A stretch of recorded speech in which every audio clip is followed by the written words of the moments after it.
Selamat siang para sahabat Winters. Pada siang ini saya akan mengajak sahabat Winters untuk mengunjungi sebuah tempat. Tempat ini cukup istimewa dan spesial karena apa? Karena tempat ini maksud saya tempat ini ada beberapa anak-anak muda yang mempunyai bakat dan kreativitas yang luar biasa. Dan satu lagi yang membuat saya bangga berada di sini karena anak-anak muda ini memainkan alat musik tradisional asli Indonesia dan mereka dengan sangat-sangat semangat memainkan alat musik ini. Musik apa? Kalau sahabat Winters ingin tahu, karawitan. Nah, seperti apa liputan saya? Mari ikuti wawancara singkat saya bersama para pelatih juga owner dari karawitan di tempat ini.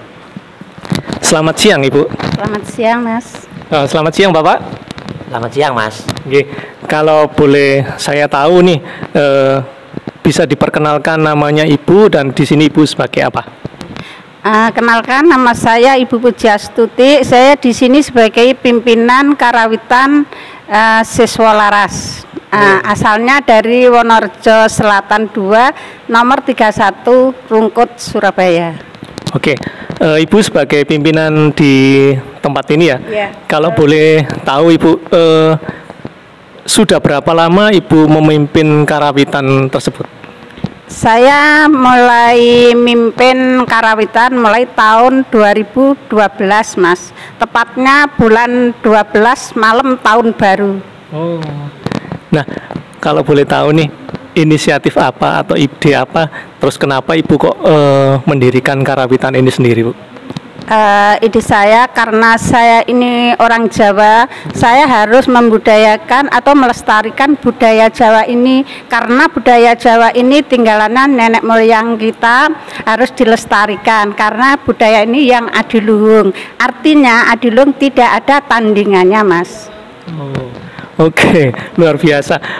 Kira-kira peminat dari karawitan ini kan dari segala macam usia. Saya lihat anak-anak muda masih kecil-kecil tapi mempunyai kelebihan atau kemampuan yang luar biasa. Nah, berapa jumlah kira-kira aja Bu ya, peserta atau peminat dari karawitan ini? Sebetulnya banyak juga sih, bukan anak-anak aja, ada juga lansia, Mas. Lansia? Iya, juga ada lansia. Terus pembelajaran anak-anak dengan lansia apa berbeda atau sama Bu basic dasarnya? Sebetulnya tidak berbeda, sama. Pelajarannya itu sama karena juga memerlukan kesabaran, gitu, ketelatenan itu, Mas. Nah, kalau boleh tahu nih kami karawitan ini sudah pernah tampil di mana saja, Ibu? Sudah tampil di di beberapa tempat. Iya. Ya, ada kemanten, juga ada lomba-lomba gitu, Mas. Ada apa untuk peresmian, juga untuk wisuda anak-anak juga. Oh gitu. Oke, terima kasih. Selanjutnya saya akan mewawancarai Bapak nggih. Selamat siang, Pak. Mohon maaf ini saya harus bergeser karena jaraknya.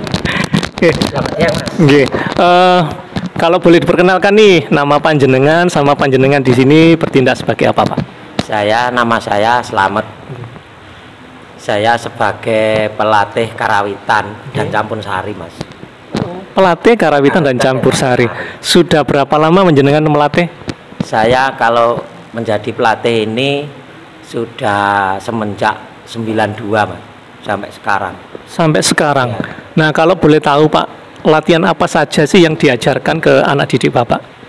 Gini, murid saya itu tidak hanya yang apa artinya anak-anak, ada yang juga lansia, ada yang remaja, karena saya ngajarnya SD, SMP, SMK, dan ada yang di kampung itu di Balai RW itu kan sudah lansia juga, Mas.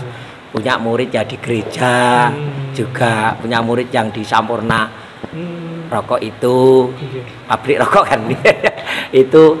Nah ini karena pandemi, Mas. Ya, karena pandemi, semenjak pandemi ini saya ngajar saya itu memangnya daring, Mas. Yang sekolah-sekolah itu daring.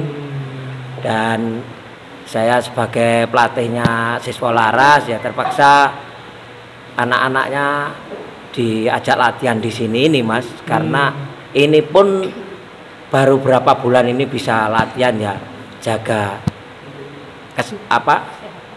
kesehatan itu gitu. Karena mau ada event, ada kemarin ada lomba, gitu lomba ya terpaksa latihan beberapa anak yang mau. Itu Mas. Nah, saya sendiri kerjaan saya memangnya saya melestarikan kebudayaan Jawa ini. Jadi saya itu enggak kerja apa lain-lainnya Mas.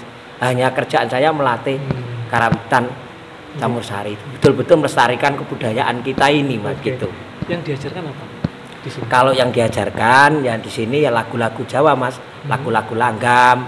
Kalau anak sekolah itu ya diselipkan lagu-lagu, artinya lagu dolanan anak-anak Mas, gitu kalau ya di yang untuk yang anak sekolah. Lagunya itu kan sekarang kan harus lagu yang hot Mas. Walaupun kerawitan itu kalau lagu yang gending-gending yang dulu kan mungkin kurang diminati ya. Makanya saya gini, lebih enaknya itu bukan hanya lagu, enaknya ya kita kalau bisa menciptakan tari juga, jadi ada lagunya, ada tarinya, bisa dilihat seperti itu Mas. Terus kalau saya lihat tadi kan ada tari remo. Iya. Yang mengajarkan mereka tari remo, kalau karawitan ini kan panjenengan nggih. Ya. Yang mengajarkan tarian-tarian itu siapa Pak? Gini, anaknya yang bisa nari itu saya suruh ajar sendiri, pakai kaset dulu. Terus anak-anak ini saya latih iringan gamelan. Setelah itu dia situ yang latihan pakai kaset tadi, pakai CD tadi sudah bisa ketemu ini Mas, sama gamelan gitu. Berarti satu paket ya antara tari-tarian dan gamelannya? Iya, soalnya yang nari tadi ya anak ini, anak karawitan. Jadi yang nari tadi ya bisa bunang, bisa nyaron, bisa semua sudah bisa gitu. Berarti ketika nanti ada event atau lomba tampil, berarti satu paket antara penari sama pemain musik sama penyanyinya? Iya, ancas saya kan kalau ada yang mau, artinya ya bukan apa ya, mau datengkan, gue nek nanggap itu kan, nek nanggap kan larang Mas, mau datengkan anak-anak itu artinya ya juga ikut melestarikan kebudayaan kita juga loh Mas. Itu jadi anak-anak ini latihan itu ancasnya melestarikan kebudayaan, tapi bukan hanya melestarikan ya, kalau bisa ya cari income juga toh Mas. Itu menjadi kreatif di masa pandemi ya Pak. Iya, tapi yang penting dulu melestarikan dulu. Jadi jangan disepelekan kebudayaan kita ini bisa untuk cari makan. Ya kalau cukupnya ndak ada, tapi seperti saya untuk sekarang ini saya kerjaannya ini ya cukup dari kerjaan latih itu Mas. Kalau harapan Bapak sendiri Pak untuk karawitan yang ada di sini, atau mungkin untuk para orang tua yang mau ikut anak-anaknya untuk belajar karawitan di sini itu bagaimana Pak? Ini anak-anak khususnya anak Surabaya itu sebetulnya ada peluang. Ya sayangnya itu masih ada pandemi Mas. Dulu itu kan ada di Balai Pemuda itu namanya Rumah Kreatif. Jadi di sana itu gratis, hanya bawa persyaratannya foto KSK 1 lembar sama foto 4x6 berwarna untuk mendaftar.